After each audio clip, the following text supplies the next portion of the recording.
right, everyone. Welcome. I'm so excited to see so many familiar names who have joined us today.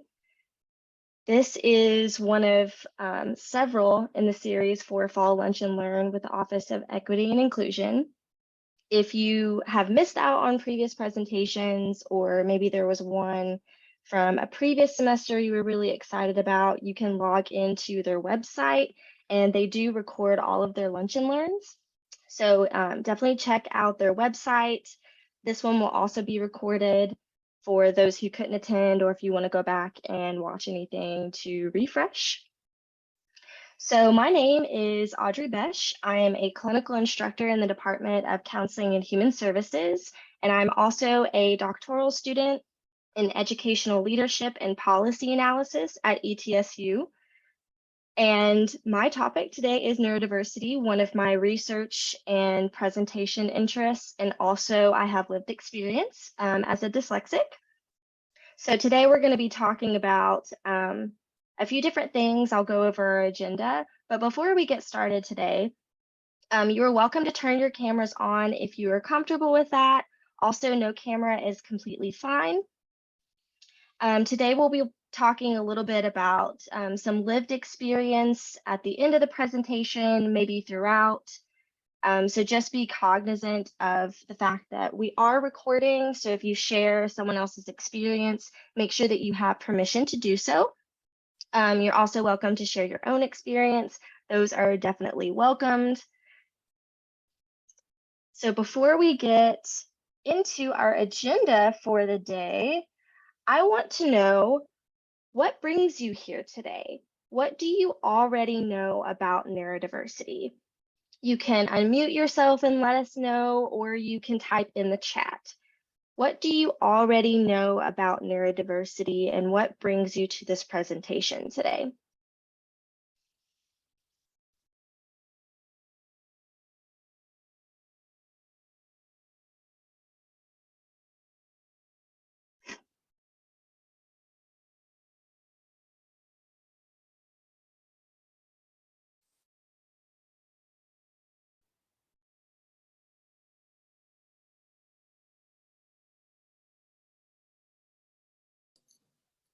Hi, I'll share.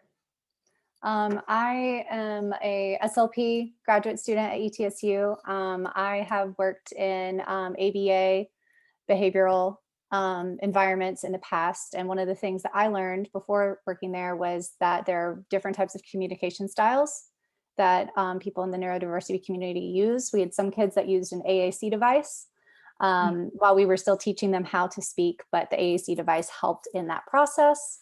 And then there were some kids that had more social things that we had to teach versus their speech in general. So it was just no one's the same. There's always differences in the communication process for anyone. Great, thank you so much, Megan. We'll talk a little bit towards the end of the presentation today about the value of asking other people what works for them, because there's so much variation in different communication levels and what people prefer. I know that it affects how people learn. Since I'm trying to teach them, I need to know more about it. Excellent, we love that. Always learning more and more every day. Nursing major, anything related to mental health. An emerging term, lack of consensus, yes, because there's so much shifting in the types of language within the movement and paradigm. So we'll talk a little bit about that today as well. I know that it's how we interact and experience the world differently, but really interested in learning more. Clinical psych major, these are all really great. Thank you all so much. So when we talk about diversity, one form of diversity that doesn't come up to mind immediately when we think of the topic of diversity and inclusion is the topic of neurodiversity. This is not something that we think of immediately. And those mindsets, that's sort of shifting a little bit. This is becoming something that we talk about and think of in terms of diversity a little more every day. So that's part of my intention with this presentation. So just a brief little agenda. We're going to talk about different terminology. I'm going to do a brief history of neurodiversity, talk about ways to support your staff or students or people that you're working in your clinical environments, workplace inclusion, and then we'll have plenty of time for questions and discussion at the end because that's where all the good stuff happens. So my first term that I have for you today is the term neurodiverse. So a group of people is neurodiverse if one or more members of the group differ substantially from other members in terms of their neurocognitive functioning. Or to phrase it a different way, a neurodiverse group is a group in which multiple neurocognitive styles are represented. Thus, a family, the faculty or student body of a school, the population of a town, or the cast of characters of a TV show would be neurodiverse if some members had different neurocognitive styles from other members. For instance, if some members were neurotypical while others were autistic. Many people mistakenly use the term neurodiverse where the correct word would be neurodivergent. All of the terminology errors that people make in writing and speaking, myself included, about neurodiversity is the incorrect use of neurodiverse to mean neurodivergent is by far the most common. There is no such thing as a neurodiverse individual. The correct term is neurodivergent individual. In this context, an individual can be divergent, but an individual cannot be diverse. Diversity is a property of groups, not individuals in this context. So the intrinsic, that's intrinsic to the meaning and proper usage of the term diverse. Groups are diverse, individuals diverge. Neurodiversity is the diversity of human brains and minds, the infinite variation in neurocognitive functioning within our species. So essentially, neurodivergency is the fact of how our brains are different. So more of a fact of life is kind of where this came from. The neurodiverse paradigm is a specific perspective within neurodiversity. So a perspective or approach that boils down to these fundamental principles. One, neurodiversity is a natural, valuable form of human diversity. Two, the idea that there is no one normal or healthy type of brain or mind, or one right style of neurocognitive functioning, is a culturally constructed fiction, no more valid than the idea that there is a normal or right ethnicity, gender, or culture. And three, the social dynamics that manifest in regard to neurodiversity are similar to the social dynamics that manifest in regard to other forms of human diversity, such as ethnicity, gender, and culture. The neurodiversity movement is a social justice movement that seeks civil rights, equity, respect, and full societal inclusion for the neurodivergent.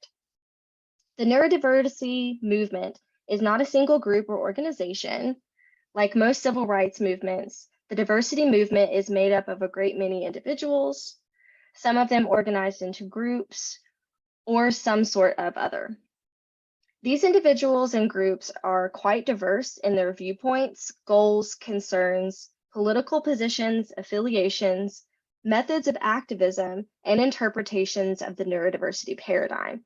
This is where we see a lot of that shift in how we're using language and what that means among different groups, because there is so much variation. The neurodiversity movement began within the autism rights movement, and there's still a great deal of overlap between the two movements. But the neurodiversity movement and the autism rights movement are not one and the same. The most significant distinction between the two is that the neurodiversity movement seeks to be inclusive of all neurominorities, not just autistics. Also, there are some who advocate for the rights of autistics, but who cannot rightfully be considered part of the neurodiversity movement because they still consider autism to be a medical pathology or disorder, a view at odds within the neurodiversity paradigm.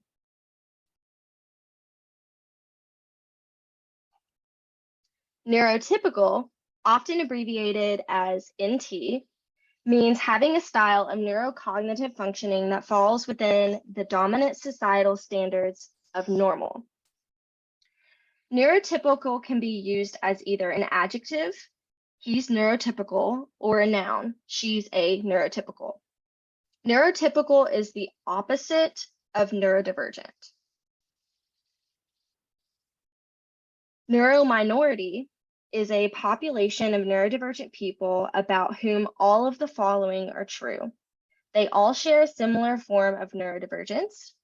The form of neurodivergence they share is one of those forms that is likely innate and that is inseparable from who they are, constituting an intrinsic and pervasive factor in their psyches, personalities, and fundamental ways of relating to the world.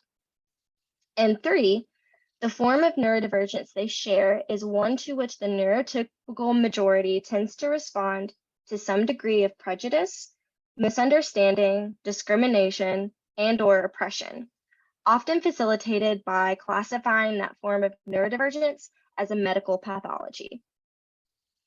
Some examples of neurominority groups include autistic, bipolar, and dyslexic people.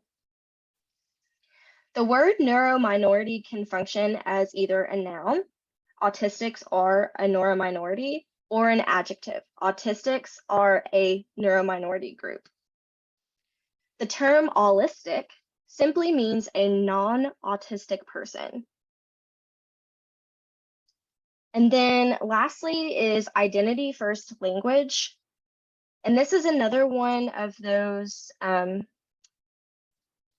ideas that kind of fluctuates among groups because there are a lot of scholars who use person first language, and there's a lot of conflicting research on this. So words do matter in neurodiversity, and again, these things are constantly shifting, so sometimes it can feel like it's difficult to keep up. But neurodiversity advocates encourage inclusive, non-judgmental language, while many disability advocacy organizations prefer person-first language, a person with autism, a person with dyslexia. Research has found that the majority of the autistic community specifically prefers identity-first language, and you've heard me use that quite a bit so far. So, such as an autistic person. Identity first language emphasizes the idea that the condition is inseparable from a person.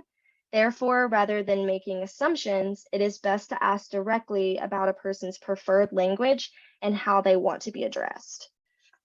Part of the reason behind the identity first language as well is that a lot of people who are neurodivergent want to be recognized that this is a big part of their identity because it is the way that they relate to the world around them.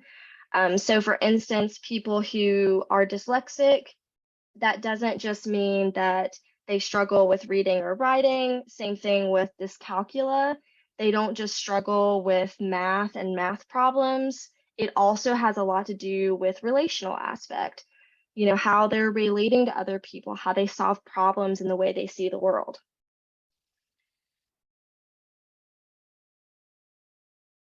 So some examples of other types of neurocognitive profiles might be ADHD, autism, dyslexia, dyspraxia, dyscalculia, sensory processing disorder. We see this common with dual diagnoses. A lot of people have sensory processing disorder and other things besides just autism. We tend to associate autism with a lot of sensory needs. The same is true with other types of neurocognitive profiles. Sometimes you'll see both of those together. But generally, any neurocognitive profile that is not neurotypical could be included.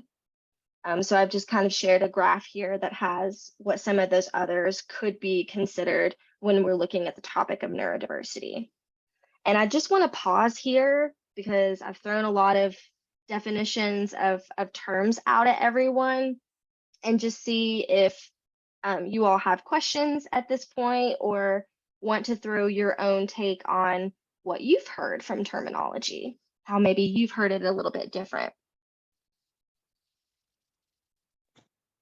So I have a question, and it might be for later on in the session, but I'm wondering how we can reconcile the difference between different like therapy modalities for neurodivergent people. So CBT, ABA, DBT, stuff like that.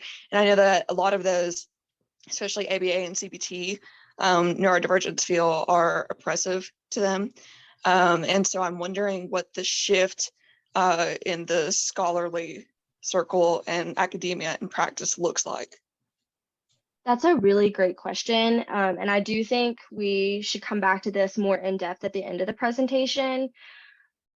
But because so many different things are changing and there are a lot of barriers to people receiving accurate and well-informed diagnosis, there can be a lot of barriers to getting the right one. So somebody may be diagnosed with, let's say, anxiety, but really maybe they have trauma, or there's a lot of things that are interrelated. I don't know what the answer would be to the shift there, but that is a very great question, and I think we should talk about that a little bit more at the end of the presentation. Any others at this time?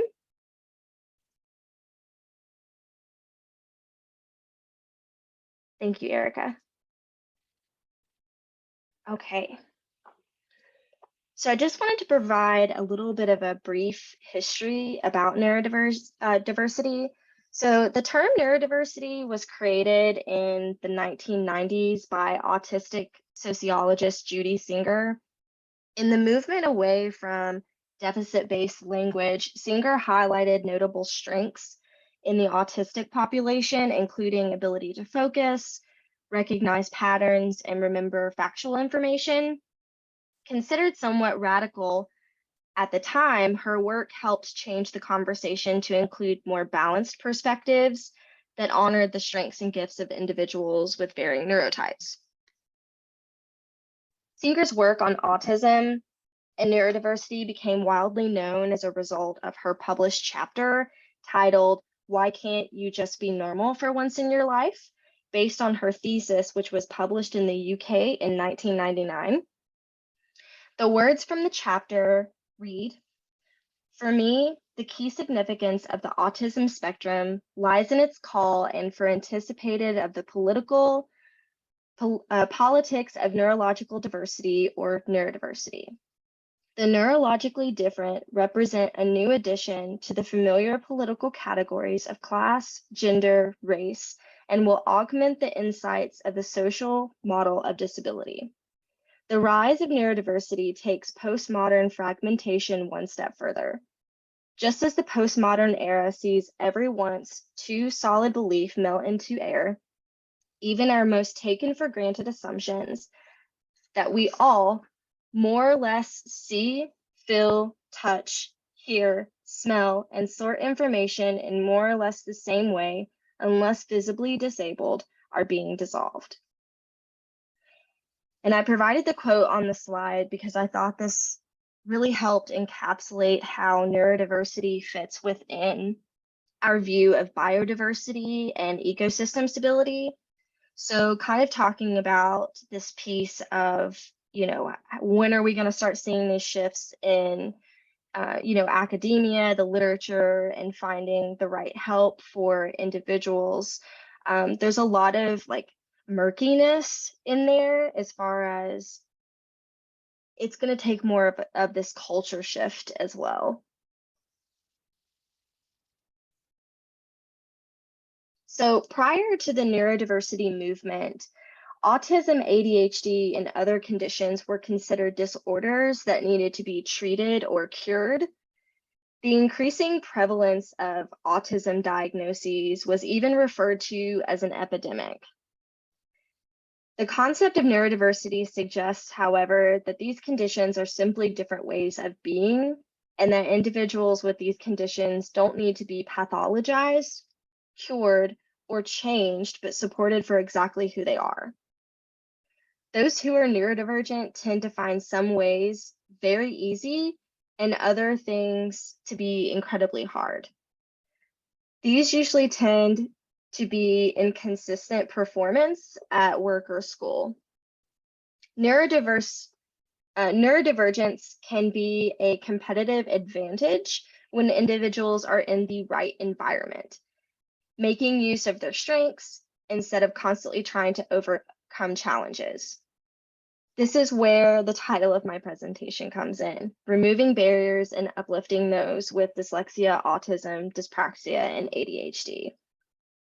And this is where a lot of accommodations that maybe students get on college campuses or people get for work, those accommodations come into play. However, one of the things that we know from an equity lens, it's not always easy for every family to afford a diagnosis or seek out accommodations for the individual who needs assistance. And so those are the things that we really need to be thinking about when we're considering this piece about equity and, how are we including everyone? What are the realities of some families who aren't able to get the resources that they need? And I know that one of the hot things to really be talking about right now is this idea of self-diagnosis and how that is potentially taking away from people who are getting diagnoses, or maybe schools aren't even recognizing people who are getting diagnoses from an MD. It has to be a psychiatrist or come from a certain place. And so that adds even more red tape and barriers to people getting the assistance that they need.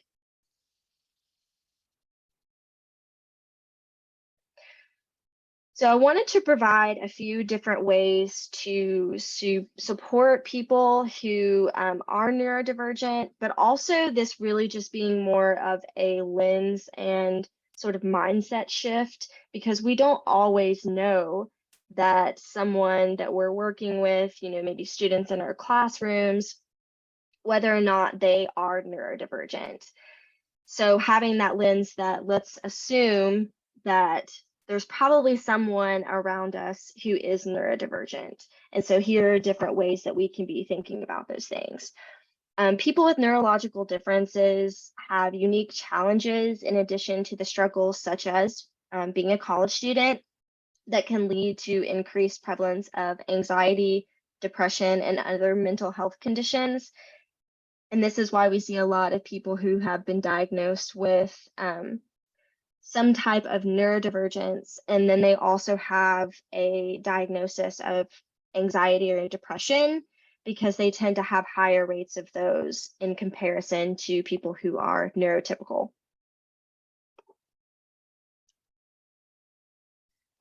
Those with neurological conditions tend to take longer to process information than people who are neurotypical.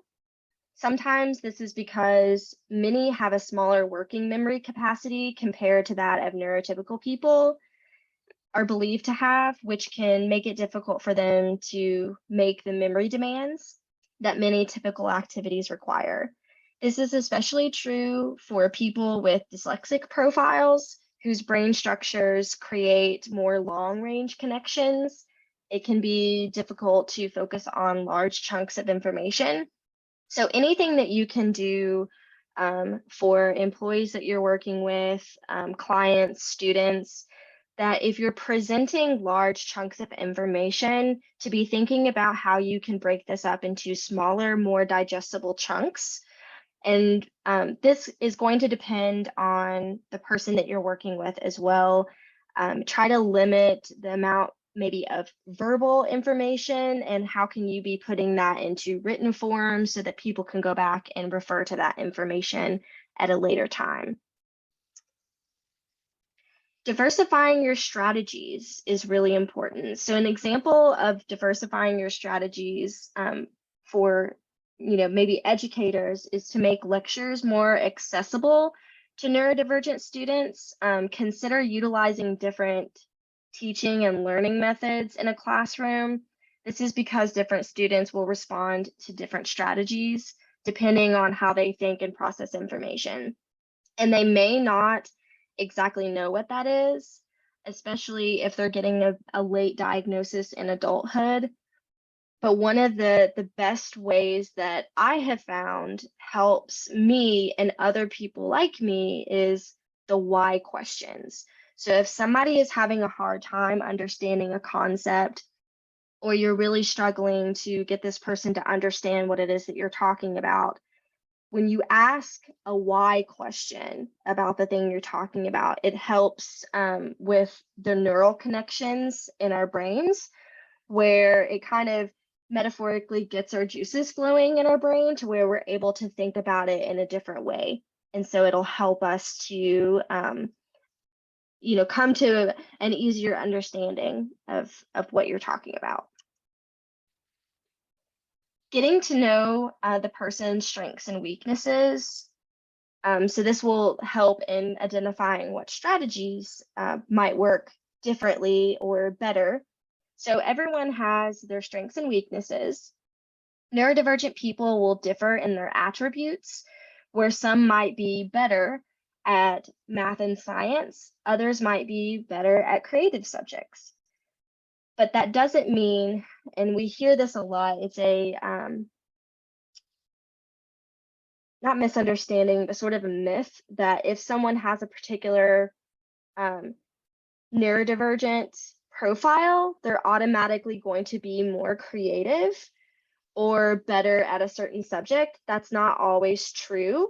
And so, that getting to know this person, what are they good at? Just because they have a particular profile on paper doesn't necessarily mean that that is true for that individual. Maintain high expectations. Just because some neurodivergent folks may display odd behavior or poor communication skills doesn't mean that they're not capable of performing well academically or professionally. It's important, like any other person, that we don't limit our expectations because this person is neurodivergent. We should remain flexible and understanding, as well as set high but realistic expectations. It's all about just finding out what works for that person. And lastly, we have psychological safe environments. A psychologically safe environment is one in which people don't worry about looking stupid if something doesn't make sense to them, or if they have to ask questions for clarification. For example, research shows that students in a psychologically safe classroom environments reported greater self-confidence and well-being. This should be the #1 priority for educators, as it means removing barriers to participation and learning for the neurodivergent students. By fostering positive relationships with each student, they'll be more likely to speak up and ask questions when they need to. The same is true for the employees that you work with. They'll be more likely to ask questions or seek counsel if they feel comfortable coming to you and they don't feel like they're going to be made to feel stupid if they have questions. And then my last offer to you for what you can be doing in your workspace is how to make it more neurodivergent friendly. So one of the first things you can do is offer small adjustments to the employee's workspace to accommodate any sensory needs, such as sound sensitivity. You might offer a quiet break space. I know that at ETSU, space is a hot commodity, so that may not always be something that you can do. But one of the things that you can do is always be communicating about expected loud sounds. This is also true for people who've been impacted by trauma, who also have those sensory needs, and then offering earplugs or headphones, allowing employees to use those things in open spaces. Things like movement, allowing the use of fidget toys, and allowing extra movement breaks or offer flexible seating. You can't see it right now, but I'm sitting cross-legged in my seat. One of the things that I have learned in my own self-discovery of having dyslexia is that as as a child, and I think many dyslexics also do this, we would sit on the ground, but instead of sitting cross-legged, we would sit with our legs in a W. And anytime I need to sort of center myself or really focus on material, I'll sit cross-legged because it has something to do with helping our neurocognitive functioning when we're working on big tasks. So I've already started to feel old with my hips and sitting like this, but it helps me. So offering flexible seating, if that's an option, would be great. Using clear communication styles. So I'll offer to avoid sarcasm and euphemisms when appropriate. Not every neurodivergent is uncomfortable with these things, but it's really important to avoid implied messages. So anything where something is not clear about why you're asking a question or why you're asking clarification for something this neurodivergent person did, anything you can do to be direct and explicit is really helpful in communication. Also, providing concise verbal and written instructions for tasks and to break down tasks into small steps. Going back to breaking up information into smaller chunks, the same is true if you're doing a lot of verbal or written instructions. Anything you can do to help this person, go back and be able to read this can be really helpful. Inform people about workplace social etiquette, and don't assume that someone is deliberately breaking the rules or being rude. Maybe they're just not aware of what those expectations are. Try to give advance notice if plans are changing and provide a reason for the change. This just adds a good level of transparency about, process what you're doing, making sure that other people are well informed about, what you're doing so that there's not that implied message. And don't make assumptions. Ask a person's individual preference, needs, and goals. And if they don't know that yet, creating that psychologically safe space where they can feel comfortable being in partnership with you to work on that together to find out, what is it that they need. Maybe they don't know their preferences, and then formulating goals together. And that is what I have for today. So thank you for listening to all of my terminology and information, but I would love to get to the good part of us having some discussion around neurodiversity and maybe what questions you have about any of the information that I've shared. So I will go ahead and stop sharing my screen.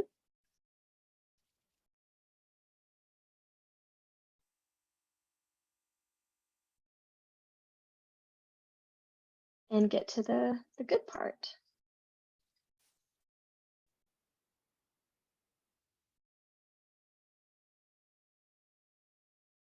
I have a question. Okay. So coming from an ABA background, it's kind of the only thing I can reference at the moment. When we were working with kids that had very strong preferences for reinforcements, at some point in time, there was kind of a perseveration that would happen and we would have to change that reinforcement. Is there anything that you would say, like strategy wise, to know how to approach a child with autism in relationship to what to reinforce? Because we didn't want to use food to reinforce, because that can just be a little iffy sometimes. But for example, we had a child that was addicted to an iPad. So we just couldn't do that. That wasn't our goal. So it was really difficult to find a reinforcement for him, because the other kids, they wanted to see like a little song from like a Disney show or something like that. And that was fine. But for him, it was like, we just couldn't introduce him to that. Right.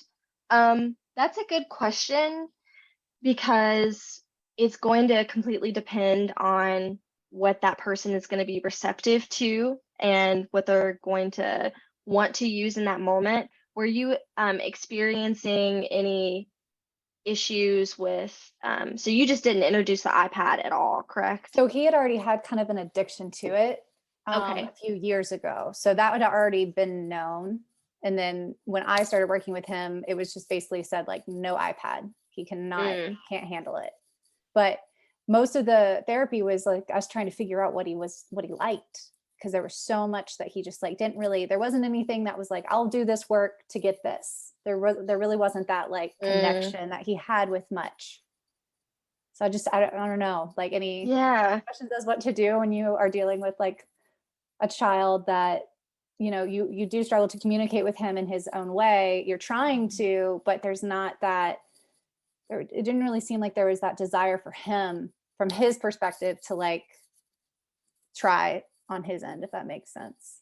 It does. And I'm thinking about this from like a mindset of, you know, that dopamine boost that, you know, he might be getting in that moment, and what would be the equivalent of that to him in his mind. I don't know that I have the answer to that, but what I can say is that my mother-in-law is an OT, and she works with a lot of young autistic people. And if you're comfortable sharing your email in the chat with me, I would be happy to outsource this question. Sure. Because I think she would probably have the answer in her back pocket, because she's really great at stuff like that.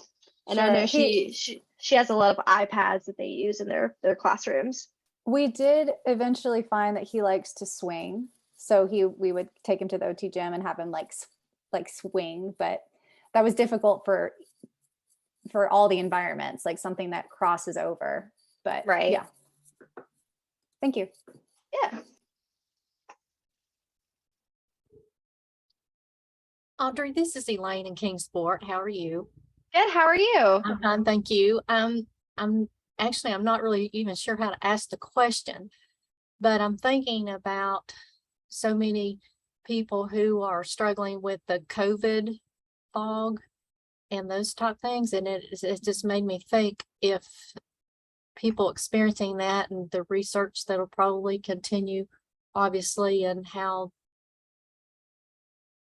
that do those people become in a certain category, or as long as this neurodivergent type? It's very possible. So one of the things that we know from people who are neurodivergent is that they're most likely to also experience things like anxiety and depression. One of the things that we know about depression is that brain fog can come along with that. The same thing is true for anxiety. So a lot of people in the neurodiverse community already are affected by things like brain fog. So I would suspect that that could, you know, increase. I'd be curious to know what the literature is going to look like that across the next probably 10 years. Does that answer your question? Yes, thank you.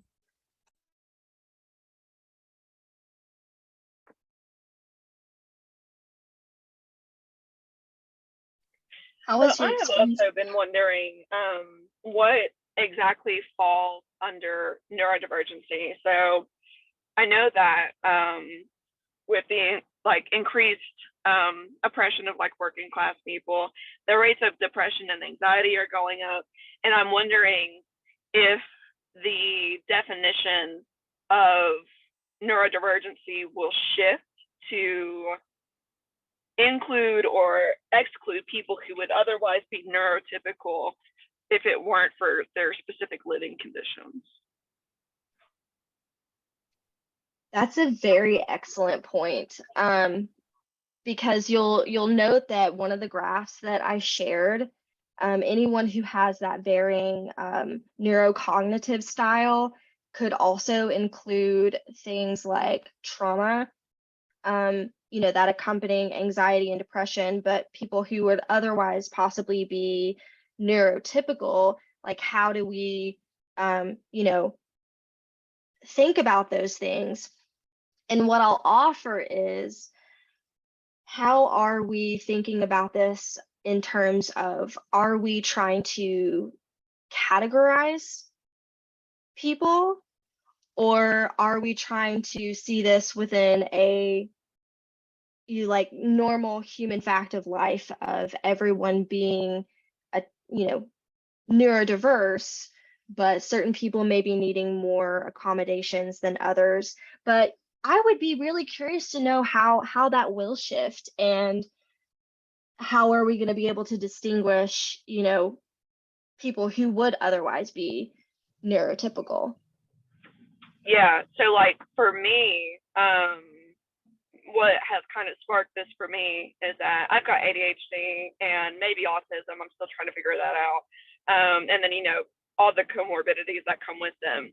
And my boyfriend I describe him as like extremely neurotypical, like doesn't have to use a timer on the stove because he'll just remember bizarre stuff. Anyway, but he's developed anxiety.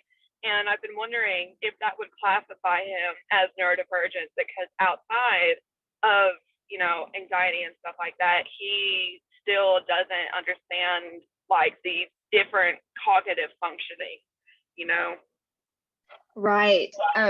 Some of these aspects of anxiety and depression are going to have influence in, how we're doing those day-to-day tasks, which falls in everyone being this, neurodiverse, right? And like no brain is exactly the same. But for you, your experience is being a neurodivergent, where you have to have these specific things in order to be able to complete daily tasks, because of how your brain is wired. And that's where all of this terminology and this stuff kind of overlaps and can sometimes get confusing. But yeah, that's a really great question. Okay, and then I have a message in the chat that asks, how was your experience in the classroom affected as a person with a learning disability? Did the teachers make accommodation? So growing up, my lived experiences with having dyslexia were not always positive in grade school. Before being diagnosed, in the 3rd grade, I had a teacher who would shame me in class for daydreaming. And I had a hard time paying attention in topics like math and science. But I would remember sitting in class and we would be going over different biologies, and my mind would start to wonder and sort of trail off, and it would look like I wasn't paying attention. But one of the things that I know from my own research about having dyslexia is that my neural connections in my brain are literally longer. And so what happens when my brain becomes interested in something, I'll sort of latch onto that and then start finding connections with everything else, other things that I know, or how can this be connected to this? And that's what was happening when I was daydreaming. It wasn't that I wasn't paying attention, it was that I was off having this like random scientific experiment about, what we were talking about in class.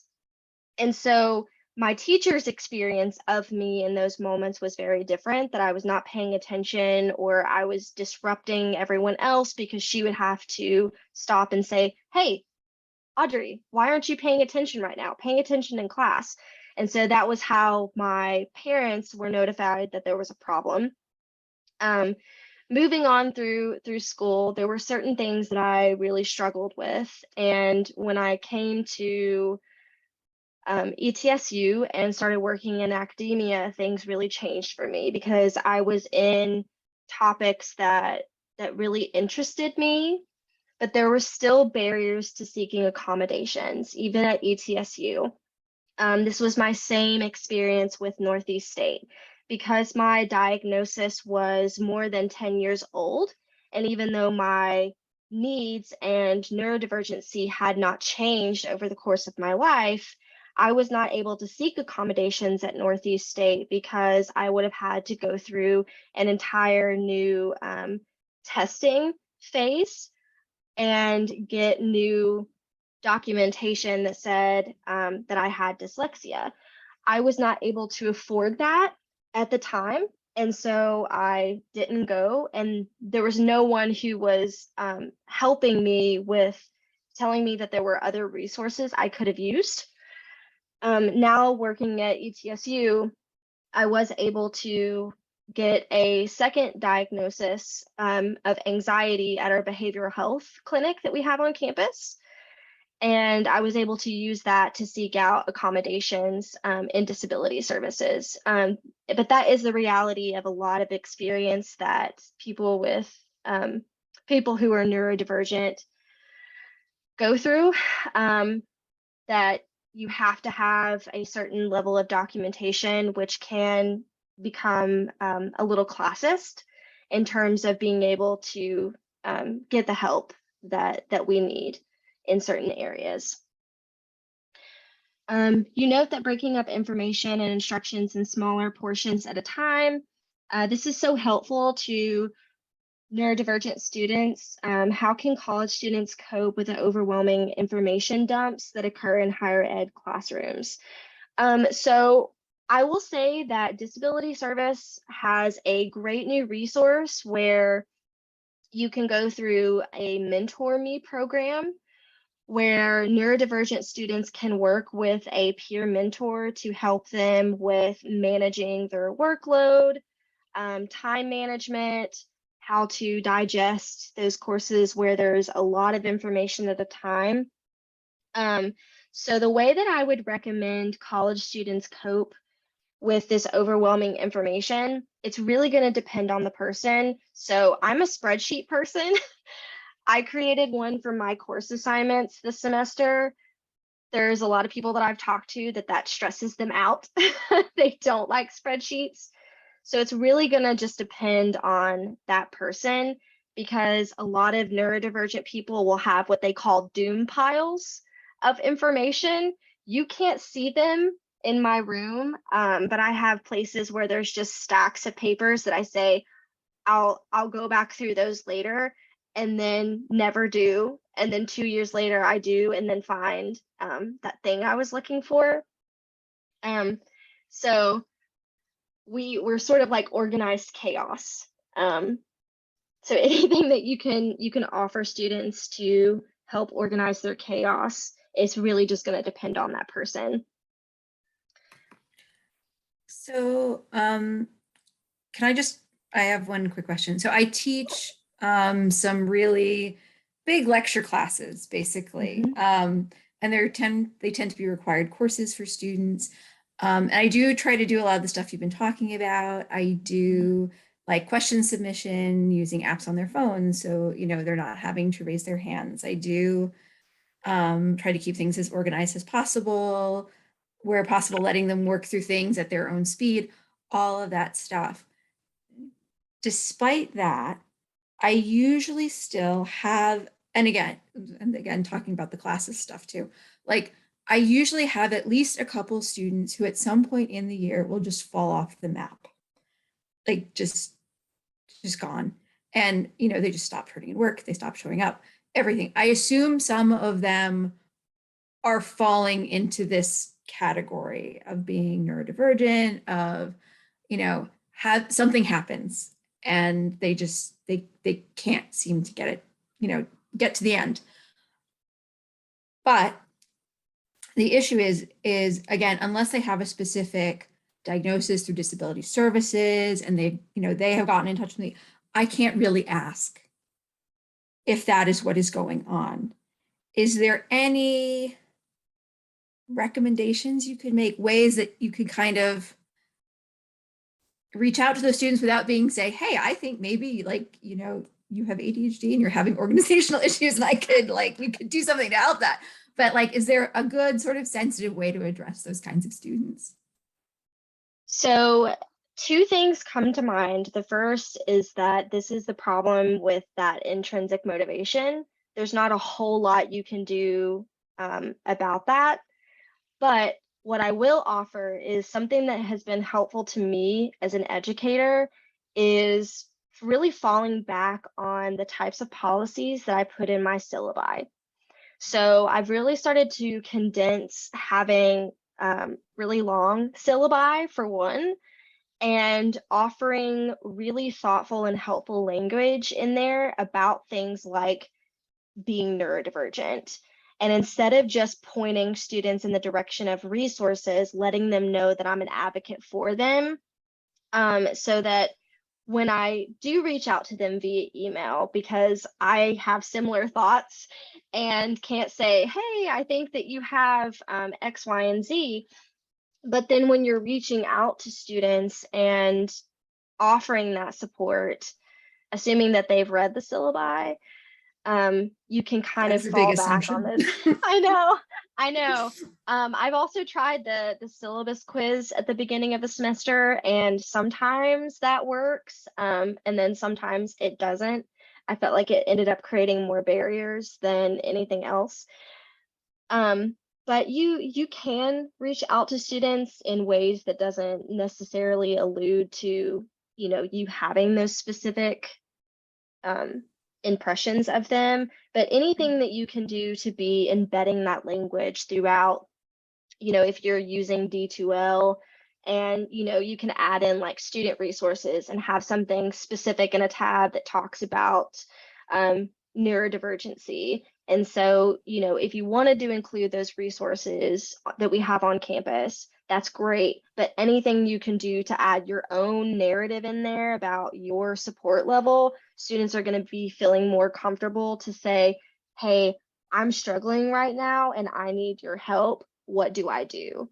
So anything that you can be doing to embed that support throughout all of your documentation is crucial. Okay, thank you.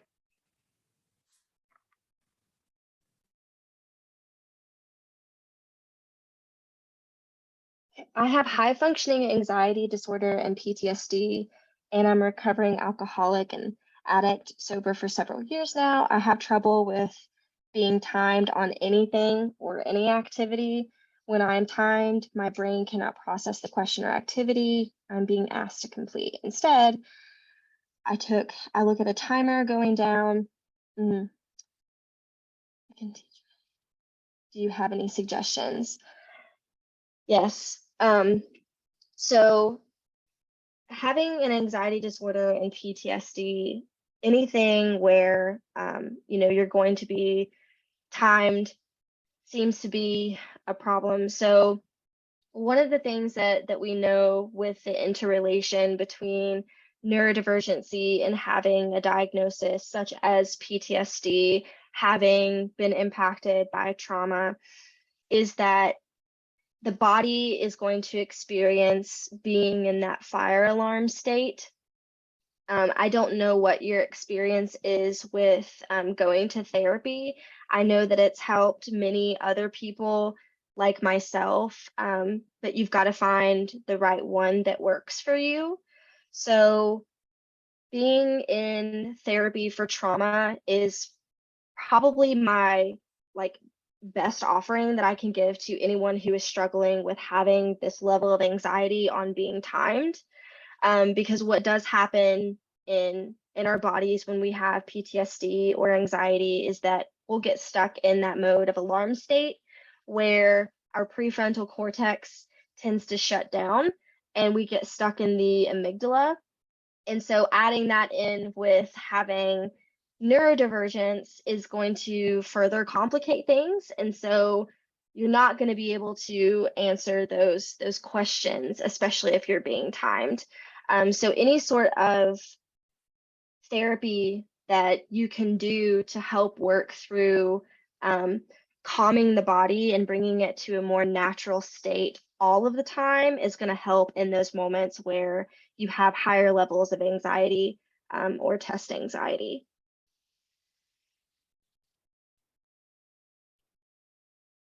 Audrey, we have time for one more question. Okay.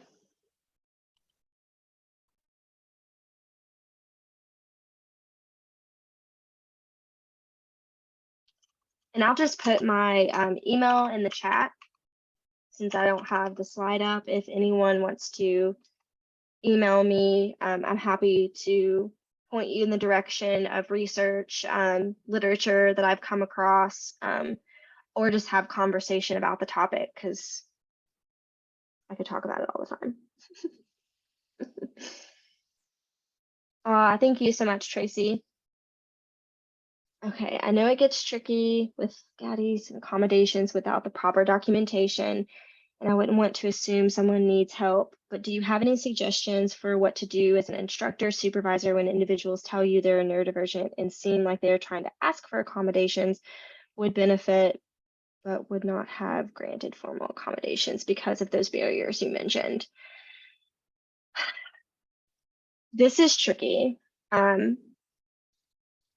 If I were, and I have been in this position, that student, anything you could do for me to come up with tactics or tools that would help me in those moments would be great. So if it's something like managing workload, we've got a lot of great resources on ETSU campus that can help work with students. So anything within student success on campus, we've got some great graduate students that help in those areas.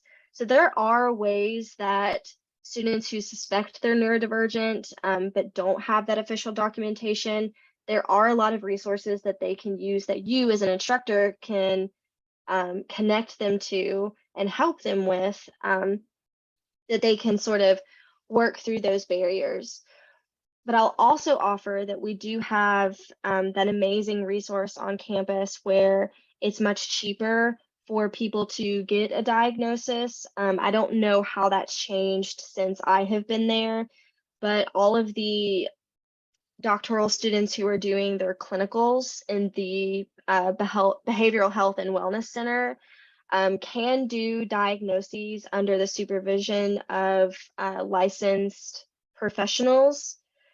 And they have a lot of comprehensive tools at their disposal as part of training these new clinicians. So I know that they are much cheaper than being on, you know, the 1-year wait list that we have for an ADHD diagnosis in other sort of like online formats and things like that. Thank you so much, Cade, for providing that link for everyone. Okay. Does that help, Catherine? Yes, thank you so much. I've run into this situation 3 times just this semester, so it's very apt at this exact moment. Yeah, and this may just be like a very case-by-case basis, right? So please take my email, and anytime you want to reach out to me for like consultation, we can bounce ideas off of one another. I'm always open to that.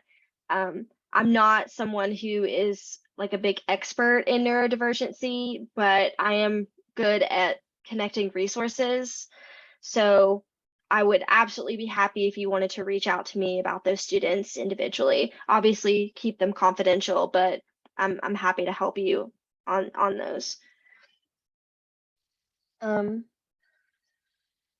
These I found helpful. This information. I have sent the PowerPoint to Dr. Cooper. There's one person who requested the PowerPoint. Would you be willing to send that out to the people who attended? Or you want me to just send it to the one person that requested?